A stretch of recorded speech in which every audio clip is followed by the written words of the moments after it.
আজকে আলোচনা করব একটি তুলসী গাছের কাহিনী। এই গল্পটা যে আলোচনাকে সঙ্গে করে এগিয়ে গেছে, তোমরা নিশ্চয়ই যারা পড়েছ, সেই তুলসী গাছকে নিয়ে ভাবনা তোমরা কিন্তু ইতিমধ্যেই জেনে গেছ। যারা এখনও পড়নি তারা কিন্তু পড়ে নিতে ভুলো না। যাই হোক, আজকের এক্সট্রাক্টটা হচ্ছে, এমনিতে চোখ বুজে বসে নীরবে সন্ধ্যাকালীন স্নিগ্ধতা উপভোগ করত তারা। কার লেখা, কোন গল্পের অংশ এটি? আলোচ্য অংশে তারা বলতে কাদের কথা বলা হয়েছে? তাদের পরিকল্পনা বা তাদের মনের ইচ্ছাগুলো কি ছিল বলে তোমার মনে হয়? এবং এতে তাদের যে পরিচয় পাওয়া যায় সেটাই বা কী? আলোচ্য অংশটি বিশিষ্ট সাহিত্যিক ওয়ালিউল্লাহর লেখা একটি তুলসী গাছের কাহিনী গল্প থেকে নেয়া। তারা বলতে যারা তালা ভেঙে অন্যজনের একটি বাড়ি দখল করে নিয়েছে তাদের কথা বলা হয়েছে। এরা হচ্ছে মতিন, কাদের, মোদাব্বের, বদরুদ্দিন, ইউনুস, মকসুদ এবং আরও অনেকে। সাম্প্রদায়িক দাঙ্গা বা দেশভাগের হুজুগে এই সমস্ত লোকগুলো রাস্তার ধারে বেশ বড় দোতলা একটা পরিত্যক্ত বাড়ি দখল করে ফেলে এবং বাড়িটির পেছনে অনেক অনেক জায়গা। প্রথমত প্রশস্ত উঠোন ছিল, তারপর বিভিন্ন যেমন হয় আম জাম কাঁঠাল গাছে ভরা জঙ্গলের মতন সেই জায়গাটা।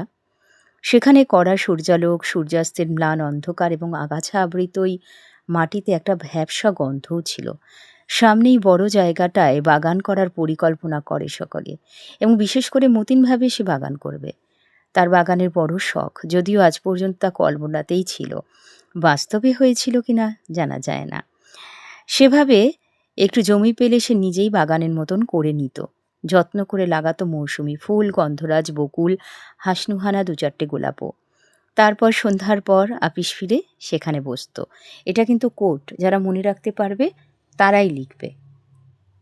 একটু আরাম করে বসবার জন্য হালকা বেতের চেয়ার বা ক্যানভাসের ডেক চেয়ারই কিনে নিত। তারপর গা এলিয়ে বসে গল্প গুজব করত। আর যাদের হুঁকার অভ্যেস, যেমন আমজাদের, বাগানের সম্মান বজায় রেখে সে না হয় একটা মানানসই নলওয়ালা সুদৃশ্য গুড়গুড়ি কিনে নিত। কাদের কিন্তু গল্পপ্রেমিক, ফুরফুরে হাওয়ায় তার কণ্ঠ কাহিনীময় হয়ে উঠত, কিংবা ফুলের সৌরভে মোদির জ্যোৎস্না রাতে গল্প না করলেই বা তেমন কিছু এসে যেত বলে মনে হয় না। এরা ছিল সত্যি রোমান্টিক প্রকৃতির মানুষ, মনে ছিল রোমান্টিকতা। কিন্তু একটা কথা বলাই যায় যে এরা জোর করে একজনের বাড়ি দখল করে বাস করছে, আবার সেই বাড়ির ফাঁকা জায়গায় বাগান বানানো, এটা কখনোই ঠিক বলে মনে হয় না। অর্থাৎ এদের যে পরিচয় আমরা পাই সেটা কিন্তু একটু অন্য ধরনের ভাবনা। তোমরা আলোচিত এই গল্পটি কিন্তু পড়ে নিতে ভুলো না। আবারও মনে করিয়ে দিচ্ছি, সবাই খুব ভালো থেকো। অনেক অনেক ধন্যবাদ।